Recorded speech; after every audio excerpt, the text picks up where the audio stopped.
Depuis plusieurs années, certains constructeurs d'automobiles ont décidé de construire des voitures électriques, et cela pour faire diminuer les émissions de gaz CO2, qui commencent à polluer toutes nos villes.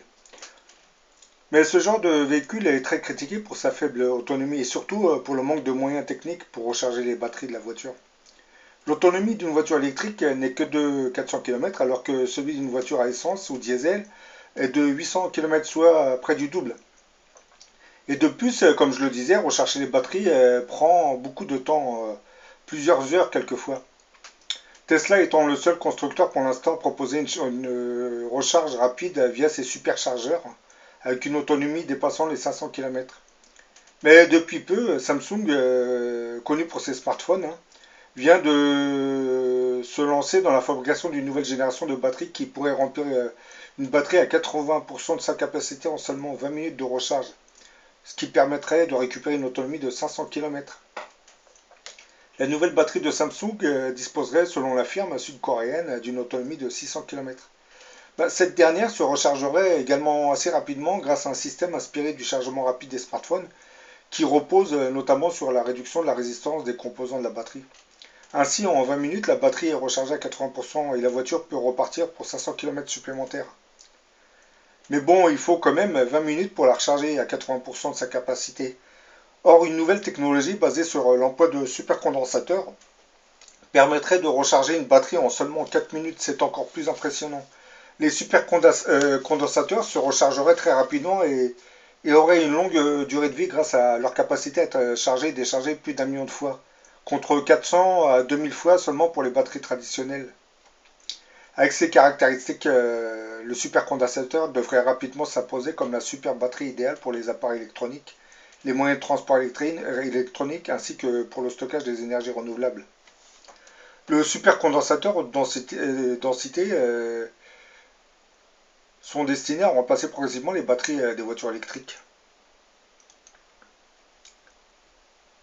Et comme nous venons de le dire, l'énorme avantage d'une batterie supercondensateur est son temps de recharge ultra rapide.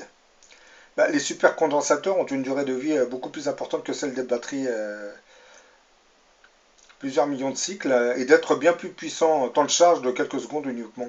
Ces deux propriétés découlent du fait que les supercondensateurs ne mettent pas en jeu des réactions chimiques pour stocker l'énergie, contrairement aux batteries traditionnelles. Et grâce aux nanotechnologies, notamment au graphène et aux nanotubes de carbone, il est aujourd'hui possible de réaliser des supercondensateurs haute densité. Et vous allez me dire comment seront les bornes à recharge dans le futur, c'est les bornes à recharge ultra rapides dans les futures stations. Là, c'est un petit aspect d'une centrale solaire, hein. Vous avez les panneaux photovoltaïques au-dessus, hein, et elle alimente les bornes à recharge en électricité. Le réseau électrique est incapable de fournir suffisamment de puissance pour recharger un supercondensateur haute densité en une minute. La solution pour une recharge ultra rapide serait donc d'utiliser des supercondensateurs qui seront eux-mêmes rechargés plus lentement. Les stations essence se transformeraient progressivement en stations de recharge équipées de supercondensateurs. Les supercondensateurs d'une station de recharge pourraient être rechargés 24 heures sur 24 par le réseau électrique à une vitesse supportable par le réseau. Et lorsqu'une voiture arrivera pour faire le plein d'électricité, hein, un supercondensateur de la station se déchargera pour recharger à toute vitesse le supercondensateur de la voiture. Les voitures équipées de batteries supercondensateurs pourront donc être rechargées en vitesse lente à la maison et à toute vitesse dans les stations de recharge pour voitures électriques. Les stations de recharge serviraient donc pour les grands trajets ou pour ceux qui n'auront pas de garage dans leur maison, ni de moyens pour recharger leur véhicule la nuit au travail. Il n'y aura donc pas autant de monde à venir recharger sa voiture électrique dans les stations de recharge, hein, par rapport aux stations essence. De plus, les stations de recharge seront alimentées en permanence en électricité. Il n'y aura pas besoin d'attendre l'arrivée de camions-citernes pour faire le plein à la station, hein. Les besoins en infrastructure seront donc très largement réduits. En France, Nawa Technologies aurait mis au point un supercondensateur hybride très prometteur à base de nanotubes de carbone, comme l'explique Thomas Goslar de Monzabert, docteur en sciences des matériaux et ingénieur dans cette petite start-up. Une voiture électrique a besoin de gros afflux d'énergie lors des démarrages et des accélérations. Cela oblige les constructeurs à fabriquer des batteries assez grandes, avec des contraintes de poids, d'encombrement et de prix. Un supercondensateur pourrait assurer ces pics de puissance, hein, On pourrait ainsi alors se contenter d'une batterie beaucoup plus petite, ne fournissant de l'énergie que lorsque le véhicule serait en vitesse de croisière. Et l'autre avantage du supercondensateur, il se recharge en quelques dizaines de secondes, hein. Par exemple, à Shanghai, des bus à supercondensateur circulent depuis 2009. À chaque arrêt, ils font le plein en 30 secondes grâce à un pantographe qui se trouve au-dessus du toit du véhicule. Ils retrouvent l'autonomie nécessaire pour se rendre à l'arrêt suivant. Bah, durant l'exposition universelle de Shanghai en 2009, 40 bus à supercapacité, un supercondensateur, auraient circulé dans le périmètre de l'événement. Et à chaque arrêt, un pantographe sur le toit du bus se levait pour entrer en contact avec deux rails fournissant le courant de très fort ampérage. En 30 secondes, la supercapacité emmagasine assez d'énergie pour parcourir 3 à 4 km.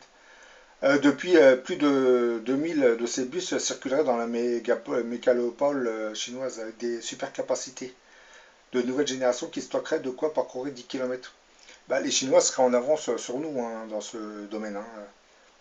Bah, cette technologie des supercondensateurs avait été appliquée sur un bateau dès l'année 2013.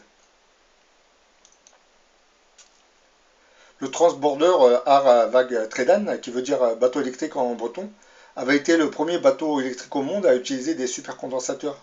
Construit par le chantier STX de Lancaster, ce bateau navette à la propulsion exclusivement électrique se rechargera à chaque escale en seulement 4 minutes. Bah, une capacité offerte par la rapidité de recharge des supercondensateurs qui surpasse de loin celle des batteries traditionnelles. L'Harvag Tredan était un catamaran électrique sans batterie qui mesurait 22 mètres sur 7 mètres et pouvait accueillir 113 personnes.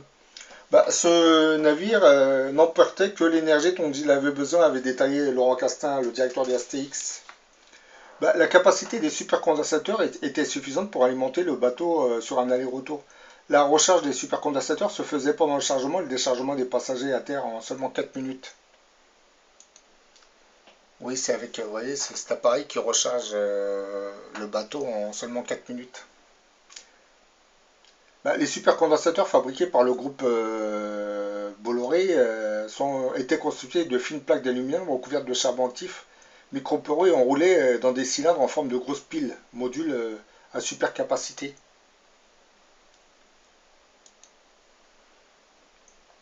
Bah, le bateau est équipé de 128 supercondensateurs de grande capacité, hein, pour un poids total de 6 tonnes réparties dans les deux coques du catamaran. Celui-ci va pouvoir effectuer chaque jour 28 allers-retours, hein, à raison d'un par demi-heure, pour un trajet de 7 minutes, entre l'Orient et Locmiquélic, de l'autre côté de la rade. À raison de 28 recharges complètes par jour, le bateau sera rechargé environ 7000 fois par an. Cette cadence de recharge sera impossible à tenir pour des batteries, car les batteries lithium-ion et les batteries NiMH ne supportant que 500 à 1000 cycles de recharge en moyenne. Bah, c'est la flotte entière de l'agglomération de Lorient, composée encore de 4 unités fonctionnant au carburant, qui pourrait être remplacée à terme par des bateaux à supercondensateurs. Donc, comme je l'explique, dans le futur, je pense que on va améliorer le système de recharge des voitures électriques, hein, ce qui va nous permettre de concevoir beaucoup plus de voitures électriques. Et je pense que les futures stations de recharge seront toutes équipées de supercondensateurs.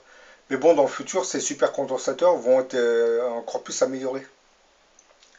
Donc, ils auront beaucoup plus d'autonomie et pourront emmagasiner beaucoup plus d'énergie. Et cela grâce à la nanotechnologie. Pour l'instant, les chercheurs, les scientifiques ne font que débuter leur travail dessus, hein.